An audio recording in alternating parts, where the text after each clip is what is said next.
அவங்க மறப்பாங்களா? அதை மறக்க முடியாது இல்லையா? அவங்க வந்து அந்த சொற்களை வந்து மனசுல எப்பவுமே வச்சு பதிஞ்சு வச்சுட்டு இருப்பாங்க இல்லையா? அவங்க வந்து என்ன அதை சொல்லிட்டாங்க அப்படி சொல்லிட்டாங்க அப்படின்னு அது வருத்தப்பட்டுட்டே இருப்பாங்க.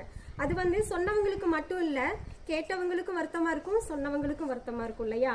அவங்களுடைய அந்த சொற்கள் வந்து என்னது, அந்த புண்ணு மாதிரி எப்போதும் உடம்புல வந்து என்னது வடுவாய் அமைந்து தழும்பாக இருக்கும் அப்படின்னு சொல்றாங்க. அதுதான் தீயினால் சுட்ட புண் உள்ளாரும் ஆறாதே நாவினால் சுட்ட விடு. நம்மளுடைய நாக்கின் மூலம் சொல்ற ஒவ்வொரு சொற்களும் அவங்களுடைய மனதுல வந்து என்னது ஆறாத வடுவாய் அமைஞ்சிருக்கும் அப்படின்னு சொல்றாங்க.